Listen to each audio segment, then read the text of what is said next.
Hey guys, it's Jack here, and today we're going to be doing a character analysis video on Tsunade. Now, I reckon Tsunade is probably the best female character in all of Naruto. Kishimoto is a little bit of a meme at this stage of not being particularly good at writing female characters.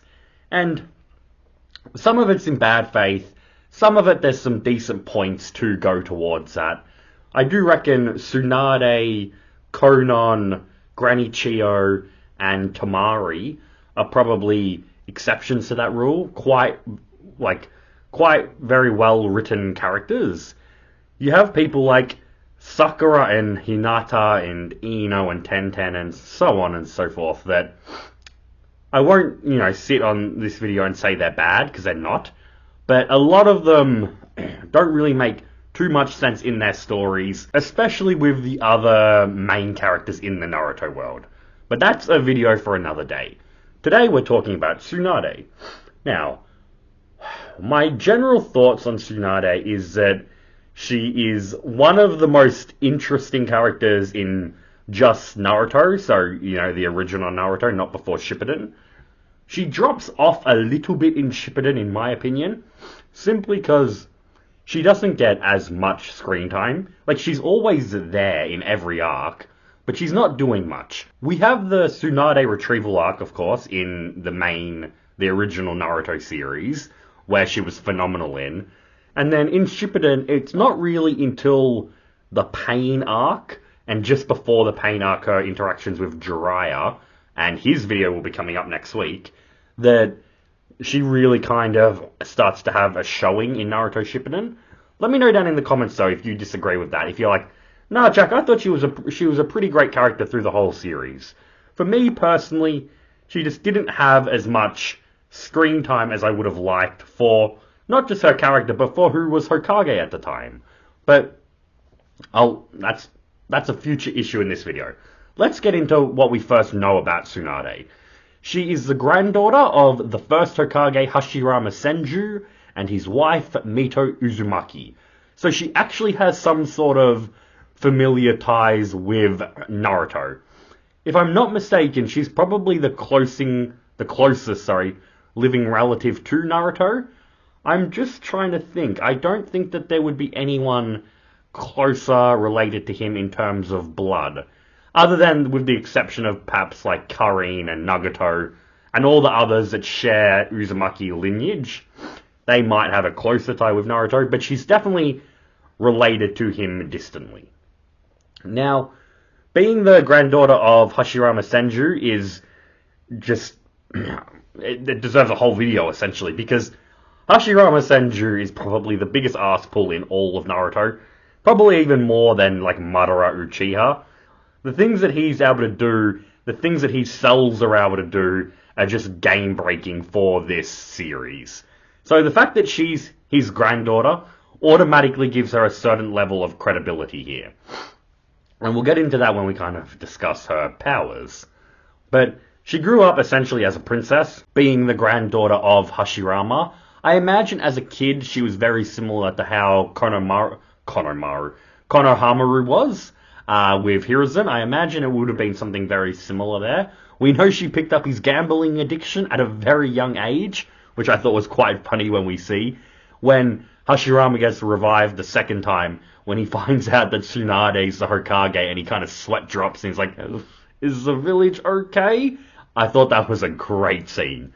But she's the granddaughter of them. She joins Team 7 early on with Jiraiya and Orochimaru under the third Hokage, Hiruzen Sarutobi.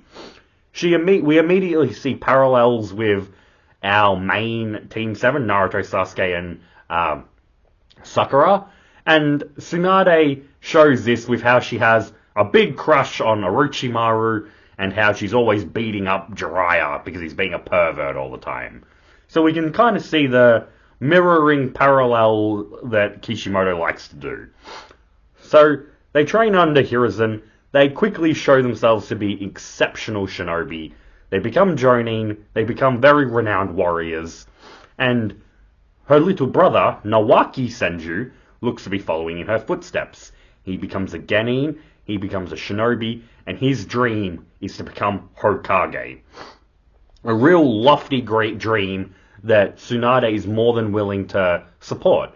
She gives him their grandfather's necklace, the green jade emerald. Do we ever actually get what material that is? Let me know down in the comments.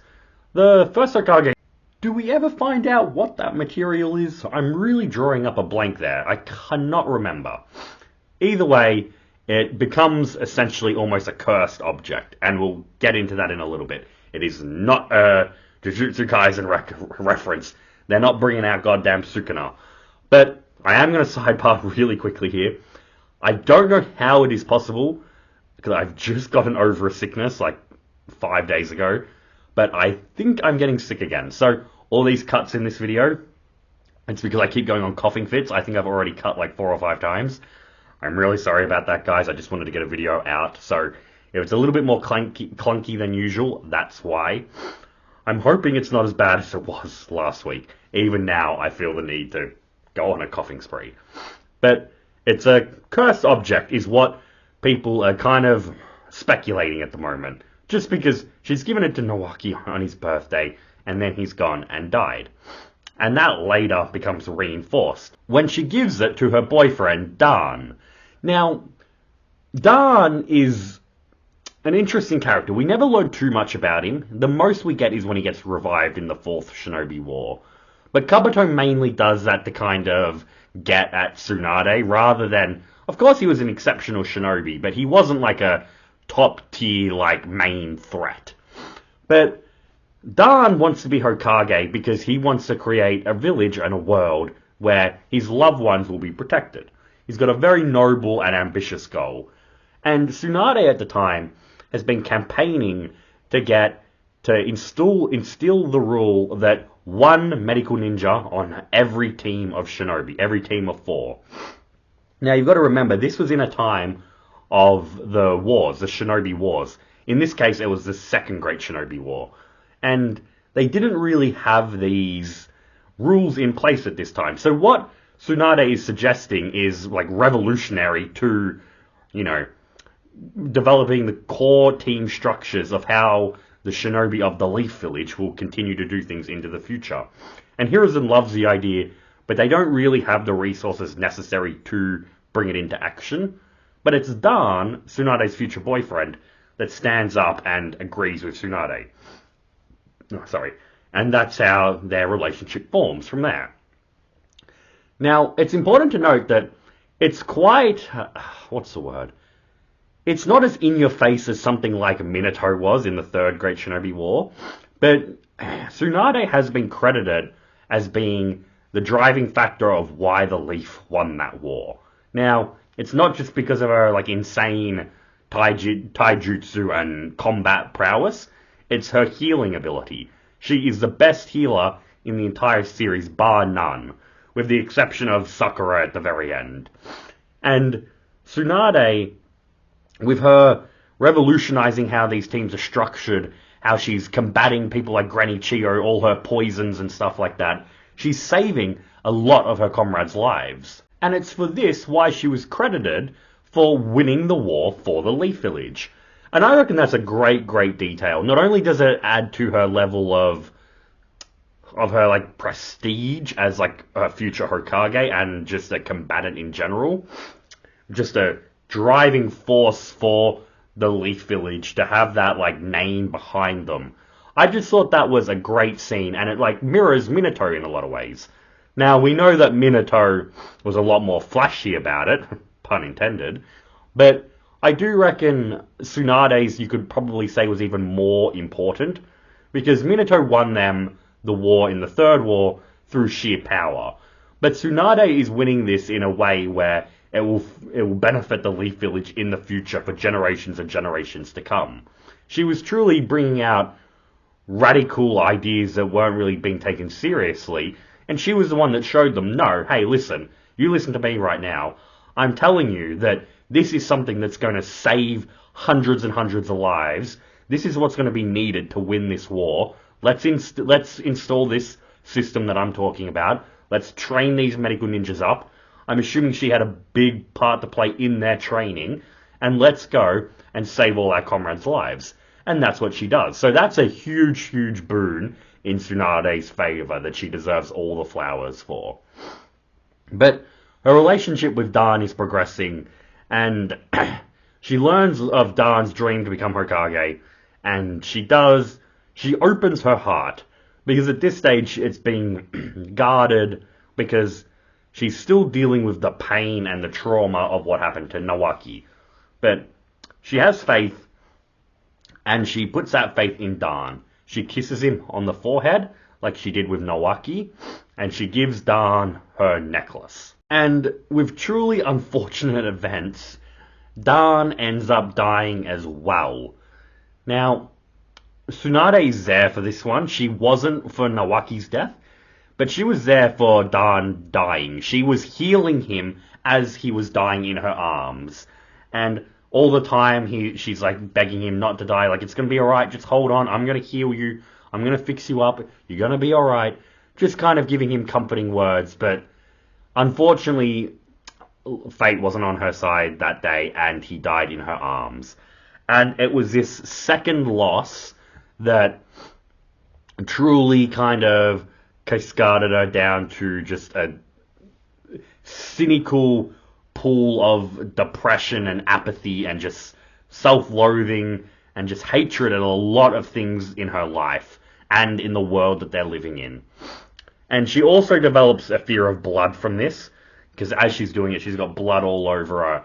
And I imagine it's not so much the blood, it's the fact that that blood triggers all her memories of Dan, and therefore of Nawaki as well. So being around blood kind of just paralyzes her, because it's too much. She can't deal with all that trauma. I honestly didn't make these videos for this intense purposes, but she's in a lot of ways she's actually similar to Gecko Moria, who I just did a video on. I'll put that up on screen. And I say that because they're two characters that deal with a lot of grief, and they both deal with it in very negative and self-loathing ways.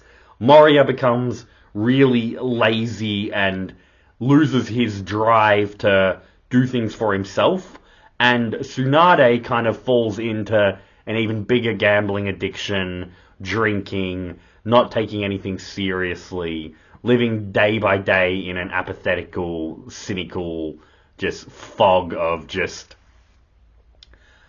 mistrust of the world, I guess you could say. And she does train Dan's niece, Shizune, and she's really her only company.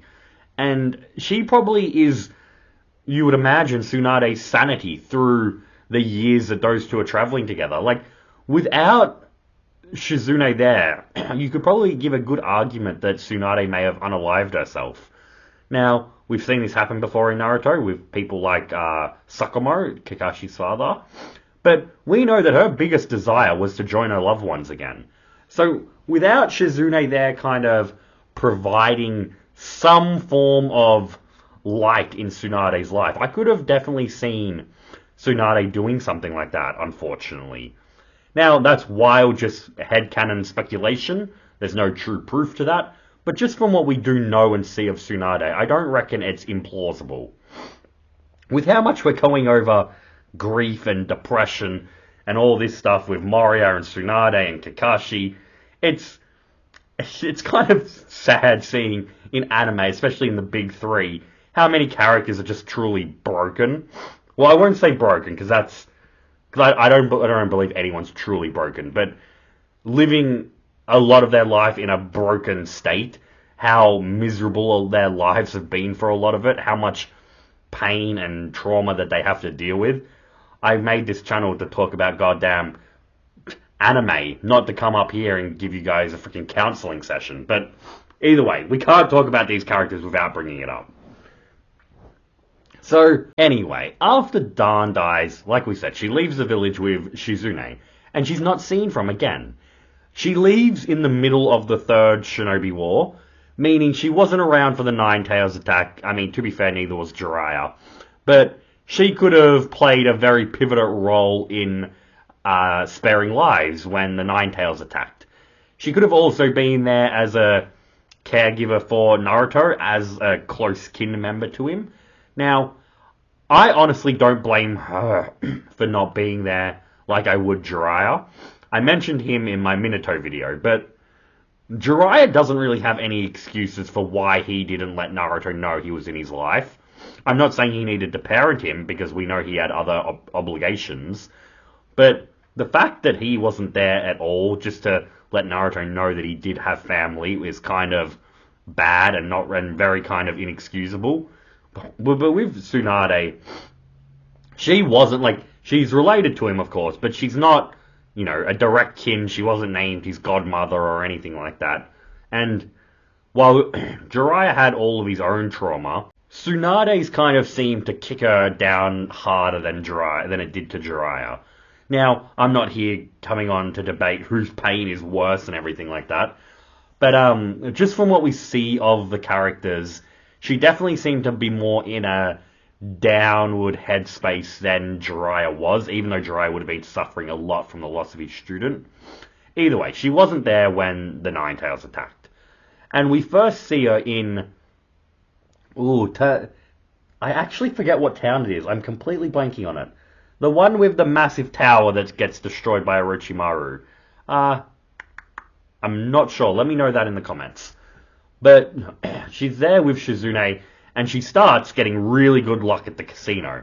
She starts bringing up 3 sevens, and she's winning money after money after money, and Shizune's like in glee of it all, like, oh, we're finally winning, yay! But Tsunade knows better, because in her mind, this is a very, very bad omen, because she never wins. That's her whole gimmick. She is literally known to everyone in the world as the legendary sucker, because she loses every time in gambling. So for her to be hitting not just a jackpot, but multiple jackpots, she knows that something bad is coming. And that bad is in the form of her former teammate and former love interest, I guess you could say, Orochimaru. Orochimaru shows up, he brags about killing the third Hokage, which in Tsunade's kind of apathetic state at this stage in her life doesn't really affect her all that much, at least from what we can see. But he tries to strike a deal with Tsunade, where he will bring back Dan and Nawaki with his reanimation jutsu in exchange for Tsunade healing Orochimaru's sealed arms that had been sealed by Hiruzen, by the Reaper Death Seal. Now, let's sidebar there really quick. That is an enormous feat by Tsunade there. Now, we of course don't see her doing it, but if Orochimaru is right, and he seemed to believe that she would be able to do this, her being able to heal that is just crazy. Because you would imagine that that wasn't just damage, like, it wasn't just a few freaking nerves and everything in his arms gone. Like, it was sealed away. So for her to be able to do anything for that is just a really, really great medical feat for Tsunade. But Tsunade's thinking about it, and Shizune's very worried, because she doesn't want Tsunade to literally make a deal with the devil. Because that's what Orochimaru is here. He's literally offering this tantalizing offer in exchange for something that will then lead him to go on a massive killing spree. It's a deal that Shizune knows that Tsunade cannot make. But the thoughts of just seeing her 2 loved ones again, the 2 people she cared for most in the world, is almost too much for Tsunade to bear. Orochimaru gives her a week to stew over it to see what she will come to terms with, very confidently assuming that he'll accept her offer. And I reckon in a different timeline she probably would. If Naruto and Jiraiya didn't show up, I could definitely see her taking that deal. But we know that doesn't work, because Naruto and Jiraiya show up, and they meet with Tsunade. And Tsunade and Naruto immediately start butting heads. Which is kind of funny, because Naruto's a 12-year-old boy, and Tsunade's a 50-year-old woman. But she's not against being provoked by a child. And they end up taking their disagreements outside. Now, their disagreements is because Tsunade reckons that being Hokage is a fool's job. Who on earth would want that? But Naruto sees that as her disrespecting all of the previous Hokage, and he won't stand for that. He won't stand for someone like this taking over for his grandfather figure, Sarutobi. Like, she's not a Hokage, like, candidate. She doesn't have the credibility to be it. She's dissing all these past Hokage. So they go outside and they fight, and Naruto tries to whip out an imperfect Rasengan, which kind of shocks Tsunade, but she quickly snaps out of her shock. She gets her finger, and she plants it in the ground. The whole ground cracks open. Naruto's like flailing around. She flicks him in the forehead, completely off camera there, Jack. She flicks him in the forehead, and he goes flying down to the ground, and she literally beats him with one finger. That's the type of... I'm not going to say that's the type of strength, because Naruto wasn't all that impressive, but it's still, these were someone that people like Gaara, who I would have said a Jonin level threat when he was in the Chunin exams, was taken down by. So, to take Naruto down with one finger, it's still impressive, I guess you could say. But seeing the Rasengan, she's like, Jiraiya, what are you doing teaching such a technique to a boy that clearly cannot master it? And Naruto takes offense to this. It's like, you give me 3 days and I'll have this jutsu down. And Tsunade's belittling him, thinking it's impossible to learn something like that quick. You have no chance in doing it. And she makes a deal with him. She's like, if you are able to master this jutsu in that time, I will give you my necklace. And if you don't, then I get all the money in Gama, Naruto's wallet that has all his income from all his missions. And it's a funny scene, and I like it because it kind of makes him seem closer to Tsunade. But he has no interest in that. He's like, I don't really care about jewelry. That's not for me. Go away. And then Jiraiya tells him that necklace is worth 3 gold mines and the mountains on top of them. And he gets dollar signs in his eyes, and he's like, all right, let's do it. So just seeing his little quirk that he doesn't, it's not so much a quirk, but his little thing there that he shares with Tsunade, I thought it's quite wholesome with where we see their relationship go. But he takes up the deal, and the whole time, Tsunade's kind of hating on Jiraiya for bringing that boy here. Because she knows who he is. Of course she does. She knows that's Minato and Kushina's son. And she knows that the fate that he would carry and the burden that he bears with all the discrimination that he would have received at the Leaf Village. But that's Jiraiya's whole point. Because he knows that she knows that, and he knows that seeing Naruto, who's lived a more difficult life than most people would have, be able to overcome all of that and still live up to his own beliefs and his own code, his own morality, and not let people get him down, is the polar opposite to Tsunade. Because Naruto and Tsunade share like common traits as in a bad past and stuff like that. But where they differ, and it's both a negative and a positive to Tsunade, which we'll get into soon. They differ because Naruto has been able to live his life without anyone getting him, to his breaking point. He originally probably would have got there in the first episode with Iruka, if Iruka really truly did not like him. But he has a continuously bad life, but he never breaks, if you get what I mean. Tsunade cracks at Nawaki's death and then shatters at Dan's. And she's not able to pull herself together yet. But Naruto never... He might crack, but he never breaks. And that's his whole character, essentially, Naruto. And that's why Jiraiya has brought Naruto to this meeting. Not only just to train him and spend time with him, but he knows if anyone's going to be able to get Tsunade to come back to the village, it's going to be Naruto. Because he knows that she's going to see within Naruto, Dan and Nawaki. The people that she's cherished most, she's going to see that in Naruto because of their shared similarities. Because those are other two people I imagine that never shattered, that may have faced trauma and tragedy, but continued moving forward. So, Tsunade is very kind of bitter at Jiraiya for bringing Naruto along, and she's constantly thinking about Naruto. She's watching him train, and I imagine a lot of her wants to see Naruto exceed just to prove her wrong, but she's so cynical and so apathetic to everything at this time that she she's not able to see Naruto for who he truly is, and she's not able to be convinced. So she goes to the meeting with Orochimaru, and we all know what happens. She refuses him, which I do like that they show that she refuses him before Naruto and Jiraiya show up. I was saying that in a different timeline how she probably would have accepted Orochimaru's offer. I still do believe that, is if she didn't meet Naruto. Because what her refusing Orochimaru to me is kind of her the last slimmer of hope is Naruto and this jutsu. So with Naruto there, I do think that gave Tsunade the necessary confidence to not agree with Orochimaru. But still, to see her like punch Orochimaru out and stuff like that of her own free will, I guess you could say, I think it's a really great character development moment that she definitely needed, and I'm glad Kishimoto gave her. But they start fighting. Naruto and Jiraiya show up. They're all fighting and stuff like that. We'll skip to the juicy bits. Kabuto is doing a good job taking on Tsunade, which, looking back on, is a weird battle when you think about it. But he uses Tsunade's weakness of fear of blood to his advantage, and oh, I nearly got into a coughing fit there. I'm sure it'll come.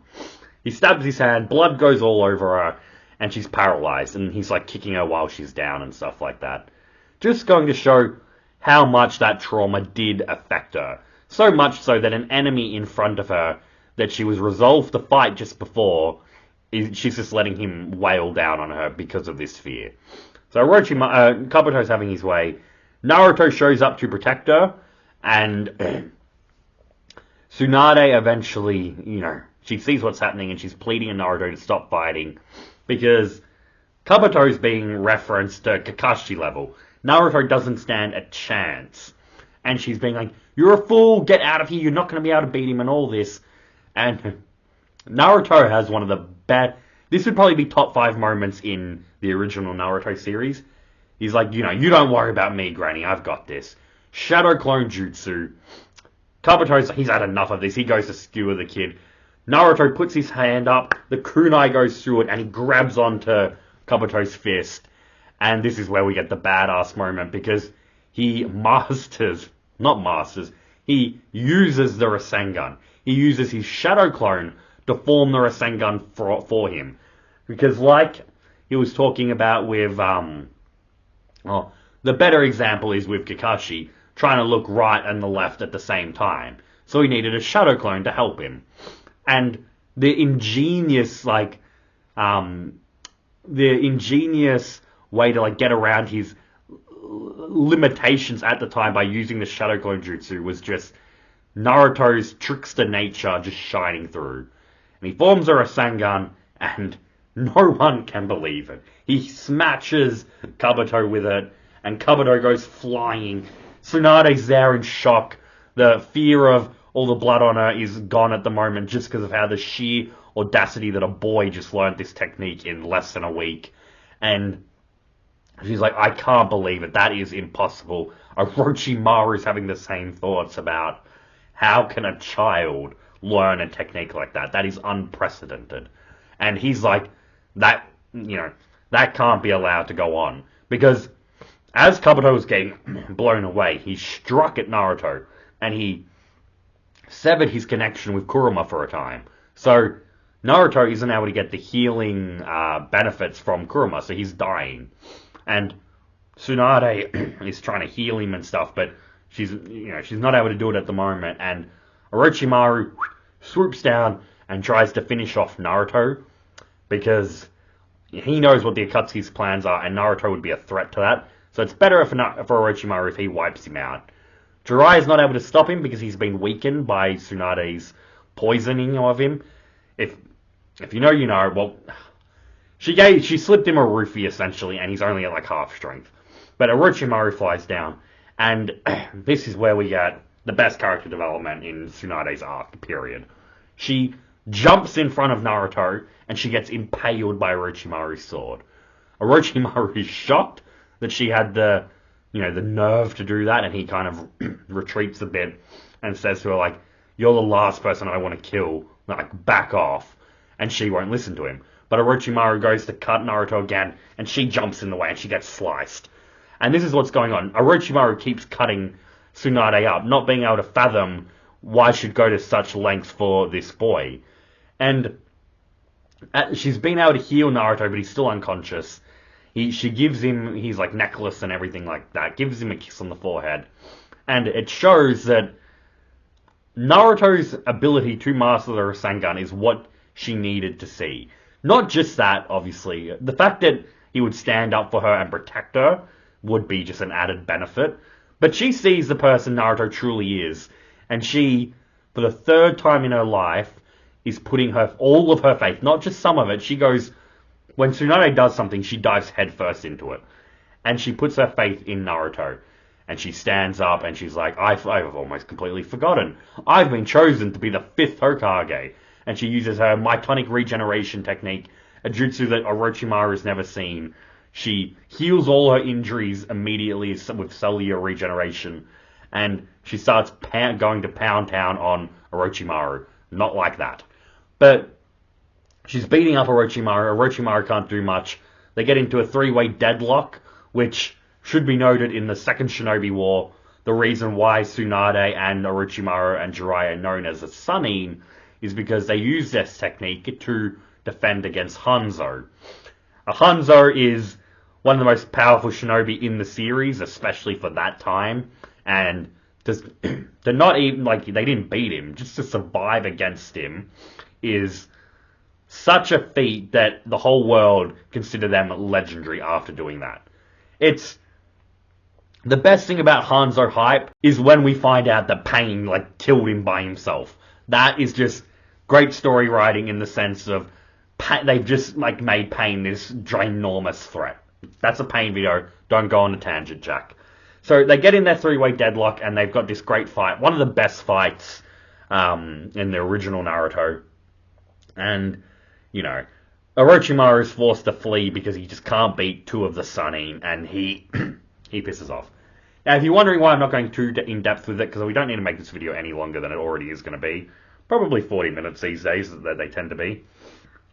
But I could definitely do a whole video on that fight just by itself, so let me know in the comments if that's something that would interest you guys.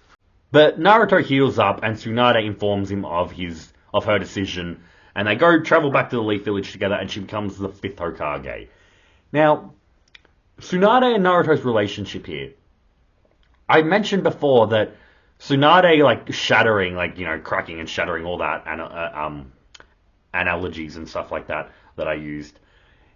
I said that it's both a benefit and a con to her, because where she shines through where Naruto doesn't, I reckon, is the fact that, yes, Naruto is so optimistic and has such a strong will that he never, like, truly shatters.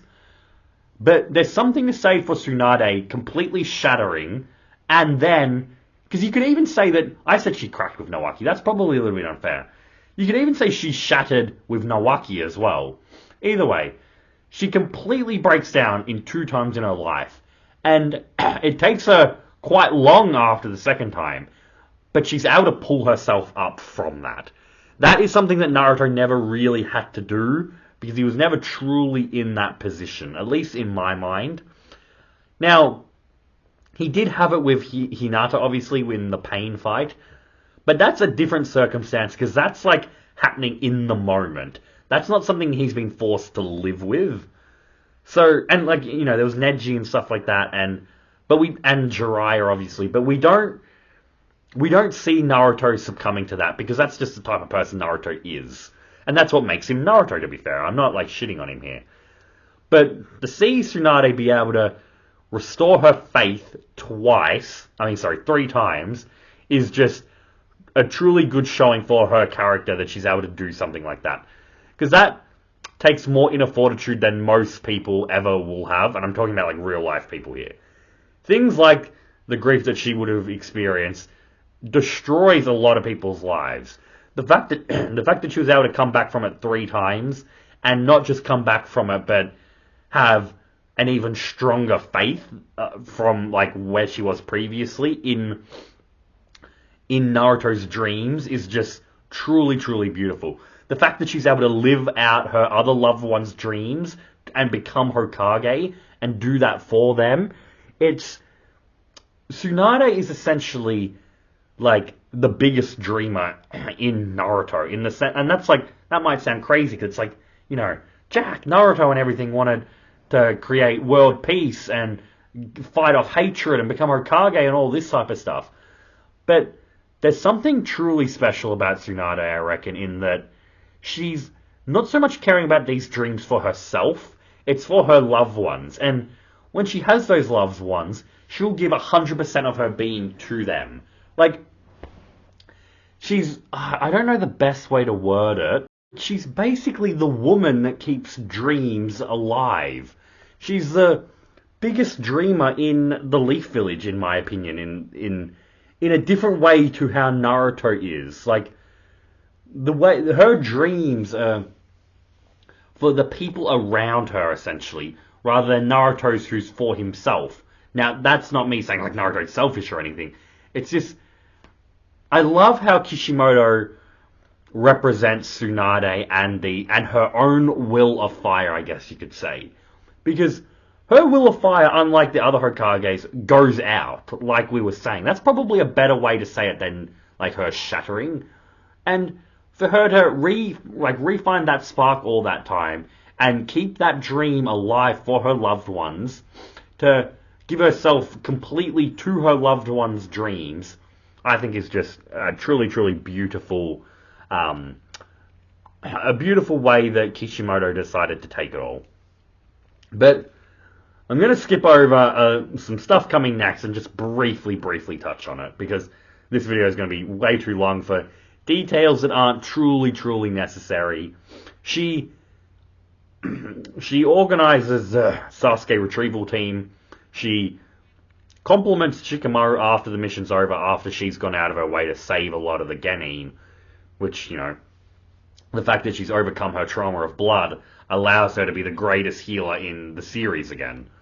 And, well, sidebar really quickly, she also heals Rock Lee from his injuries that were ending his career of being a shinobi, and she was doing it for Lee's dreams. And this is what I kind of mean. You guys kind of like get it with like how she does everything for the dreams of the people around her. And that is her will of fire. But she does that for Lee. She heals the other Genin that are injured. She tells Shikamaru that his mission was a failure, but compliments him on the fact that he was able to bring everyone back alive. Just a nice little scene there where she recognizes the defeat, but she recognizes that that shouldn't be enough to stop them from getting stronger. And that at the end of the day, the main aspect is to bring everyone back alive. That's what she campaigned for in the Second Shinobi War, and that's the thought she's still living by. Now, the only other part of that section that I wanted to bring up is that she, and this is such a baller move, because she goes against everyone's kind of thoughts and instructions and keeps Sasuke not a missing ninja, not a rogue ninja. And she does it because she believes in Naruto. Remember what I said about her believing in Naruto's dreams wholeheartedly? She believes in Naruto so much that she knows that Naruto's going to bring Sasuke back. Naruto's going to save Sasuke. There's not a doubt in Tsunade's mind. Like, anyone that says otherwise, you're wrong. He's going to bring her, but he's going to bring him back. And he eventually does. Her faith has been paid off, finally. But I reckon that's such a cool scene that she goes against everyone's wishes and keeps Sasuke from being a rogue ninja. It just goes to show her faith in Naruto, her love for Naruto, and just deepens that relationship. But we know that through the time skip, she trains up Sakura, both in medical ninjutsu and in Tsunade's very own taijutsu. She gets to Sakura being stronger and stuff like that. Don't know if it's a controversial opinion, but Sakura had a better time skip than Naruto did. Naruto's time skip was trash. I'm going to be doing a video on that, but it was truly, truly bad. So she gave Sakura at least a better time skip. Orochimaru gave Sasuke an even better one. And poor old Naruto just sitting in the back, not really getting anything at all. But she's sending all our characters out on all the important missions of the arcs and stuff like that they go through on Shippuden. We find out this is where that she had a rivalry with Granny Chiyo in the medical field. She would always cure Granny Chiyo's poisons. But I'm going to skip all the way into the pain arc. Now, let me know down in the comments if there's anything that I'm skipping over that, Jack, I would have liked if you touched on that a little bit more. Stuff like that.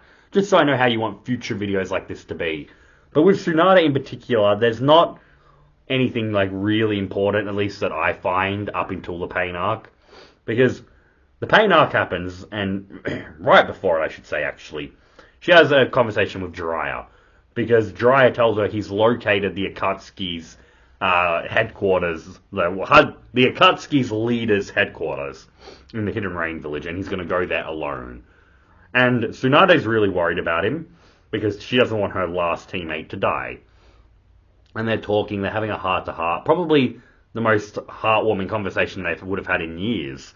They talk about Naruto and his parents, and Tsunade's talking about how Naruto's more like his fiery, red-headed mother, Kushina, with all her wild antics and everything like that. And Jiraiya leaves, and Tsunade's talking to herself about how, because Jiraiya says that being a man is essentially handling rejection and stuff like that. And he says there's more to it and everything, and Tsunade's just thinking, he's trying to just be like macho and all that. But she talks to herself about how, when he gets back, she's no longer going to make him wait. Now, you guys could all have different interpretations of that. To me, that means that she was willing to give whatever they had going between them, that, chemistry, love, whatever you want to call it, sexual tension, probably not that, but you know what I'm trying to say. The feelings that they had for each other, she was willing to give it a go when he got back, if he survived. And she was believing that he would survive. Because what did she do? She made a bet on it. Because we know that she always loses her bets. Which is very, very sad when it doesn't. Like when Jiraiya does die.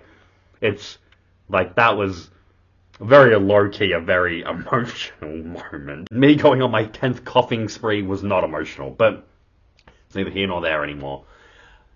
So Tsunade's kind of willing to open her heart up again, and that ends as quickly as she decides to do it, because we know that Jiraiya dies, and Tsunade now has to deal with another loss to her. But this was the main reason I wanted to talk about this scene and why it's so important. We finally see Tsunade here breaking what's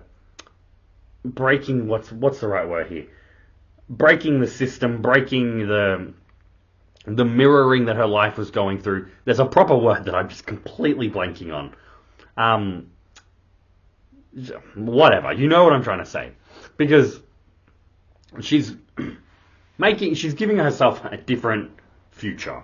Because in the past, we know what happens when she loses a loved one.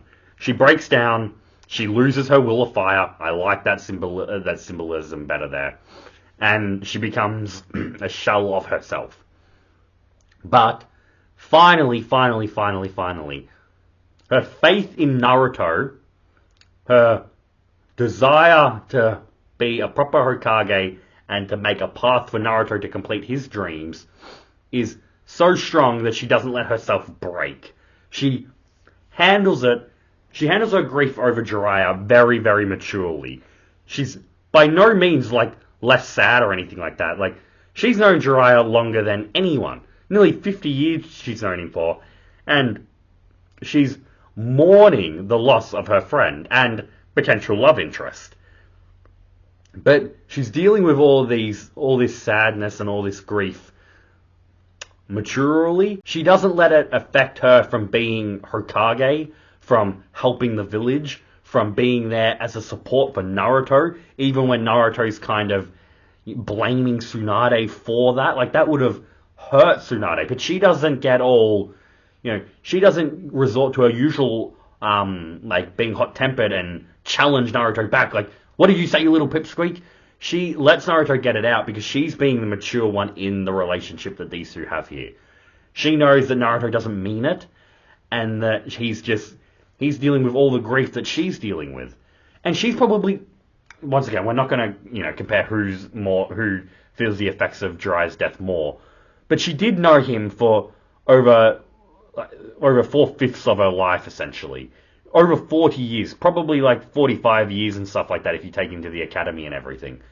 So, this was a big, big, big loss for Tsunade. And it's even bigger character development with how she handles it. I don't really see many people talking about that. It's because it's mainly all about Jiraiya dying, because it's bloody sad. Second most emotional moment in Naruto, I think I ranked it. But I really do love seeing that Tsunade doesn't let that extinguish her fire. Her will of fire is now finally so strong, thanks to Naruto, that nothing's going to get in the way of that. She's going to remain this strong throughout the rest of the series. And that is her greatest feat of strength in my mind.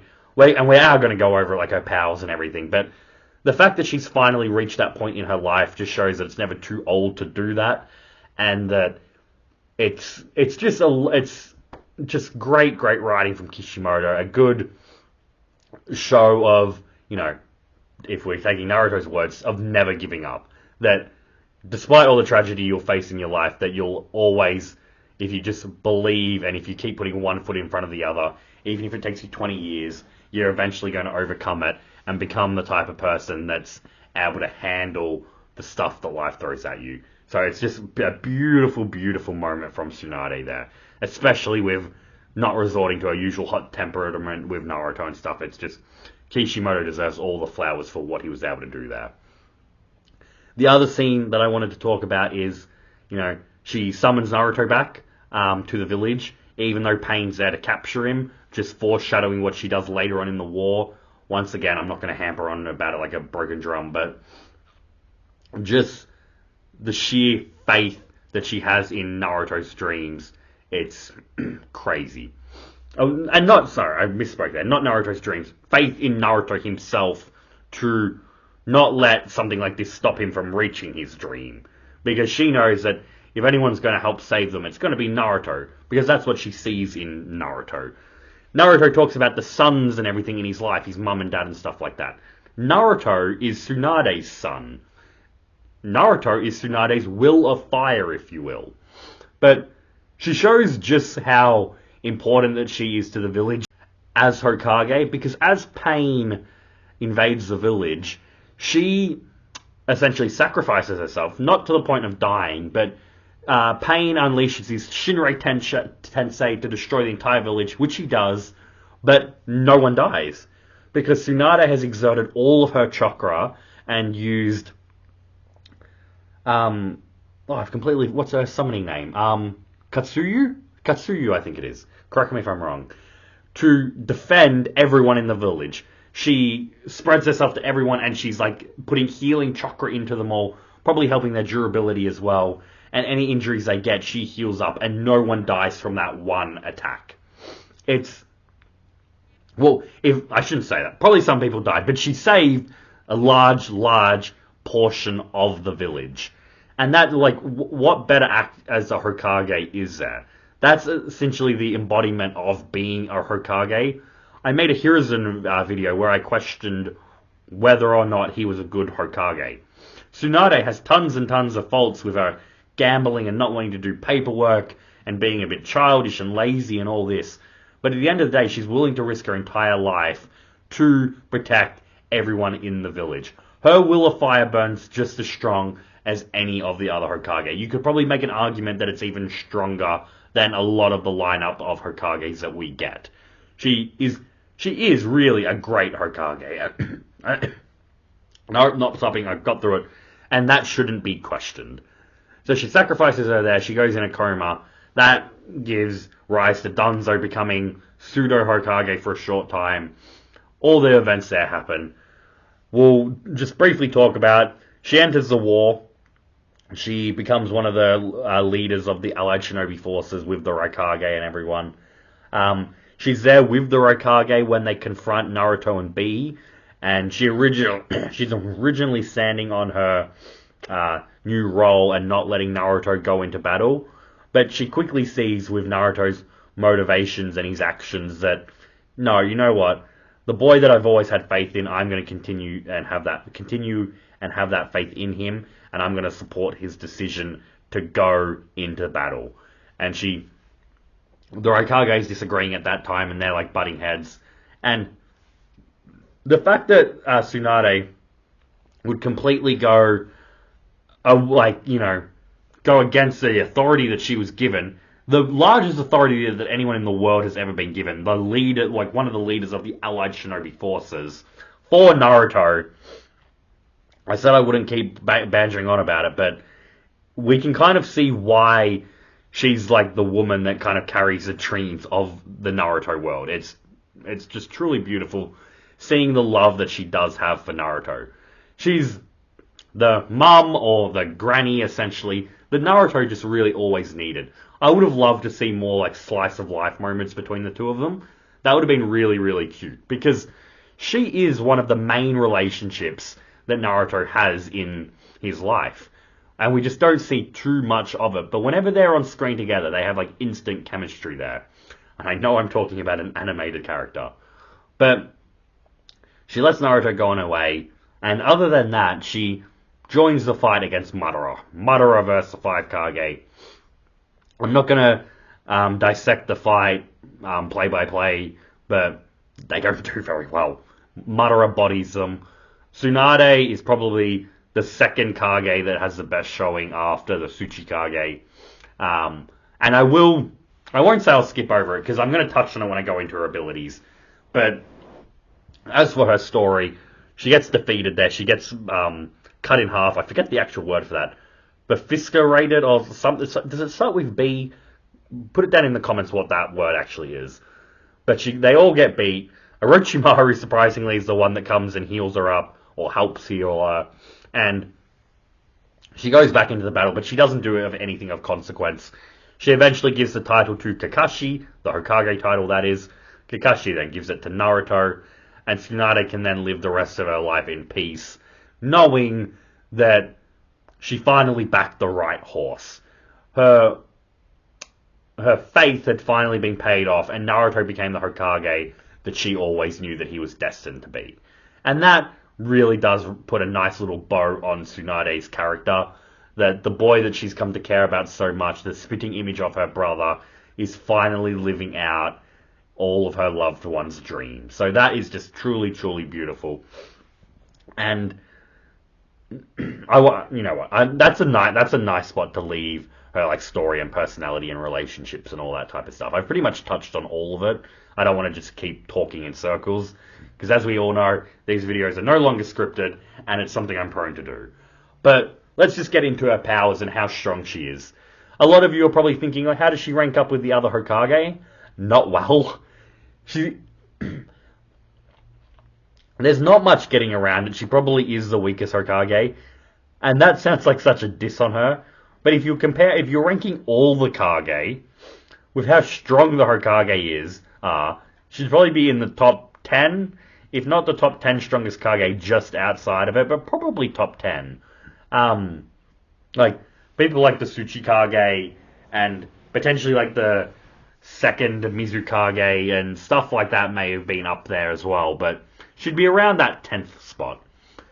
But that makes her sound very like weak and everything, which I don't want it to, because it's just that the Hokage is so ridiculously overpowered by the end of the series with everything we know about them.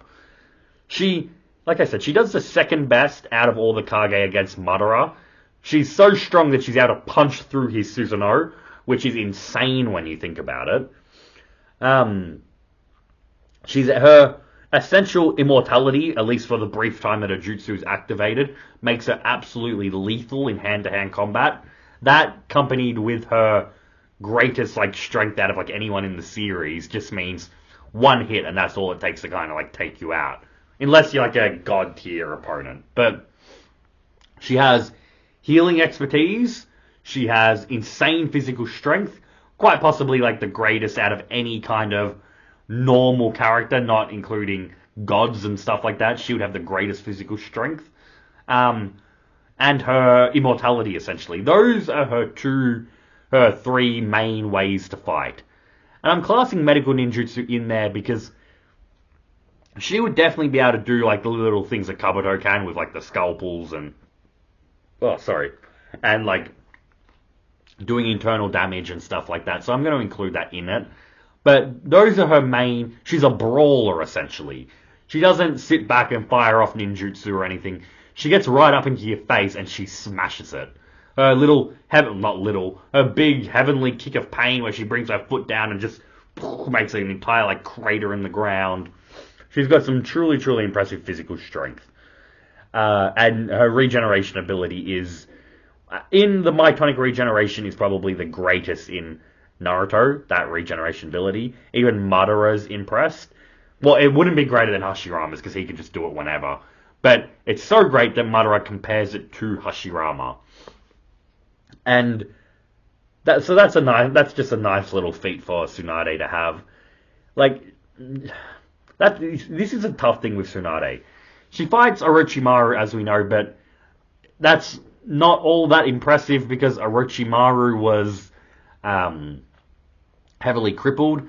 She also kind of got bodied by Kabuto just before. Yes, there were insinuating circumstances of why that happened, but it's not the best showing. And then she doesn't really get another showing until Pain, which she's not able to do anything other than protect the village from one big blast. And then she kind of gets bodied by Madara. So it's not a good showing for Tsunade in terms of just on-screen feats. But I do reckon I personally like her power. I would have liked to have seen more and more highlights from her, getting a few wins and everything. Wins that weren't kind of tarnished by characters being sick or crippled or anything like that. But I suppose there's not much really to go over with her powers. Probably the weakest Sanin, the weakest Hokage, unfortunately. Probably the strongest woman character in Naruto, if that, not including Kaguya. Strongest female character that isn't an Otsutsuki until Sakura takes her spot. So that's something, I guess. Is it something? You guys debate that in the comments. Kishimoto's female characters in Naruto. Just put all that down in the comments. What do you guys think about it? Because people aren't wrong to say that they really don't get that good of a showing. But all of Tsunade is kind of like, we're the meat and potatoes of why I personally really like her as a character. It's all more to do with her personality, which is the crux of any good character. The way she's able to handle her grief, the will of fire that she obtains that's quite possibly stronger than anyone's, her faith and love in Naruto, all that good stuff that we've just spent the last 40 minutes talking about. That's what makes Tsunade great. That's what makes her a great Hokage. That's what makes her a great maternal figure to Naruto. And that's why she's one of my favorite Hokages. But that's pretty much everything that I wanted to talk about, like, the woman that carries the dreams of the Naruto world. There's gonna be a title there somewhere. I don't know if it's gonna be that. It's something to do with dreams, I reckon. I quite like that. Or the Will of Fire, one of the two. But that's it for tonight's video. It's been a great joy deciphering Tsunade Senju. She doesn't often get called that. Tsunade Senju. That's a pretty cool name. Tomorrow's video is going to be a Bleach video. It is going to be a character analysis on a certain Stern Ritter. Debate who you think it will be down below. But I've been Jack Cypher. It's been a pleasure talking to you guys tonight. Cypher out.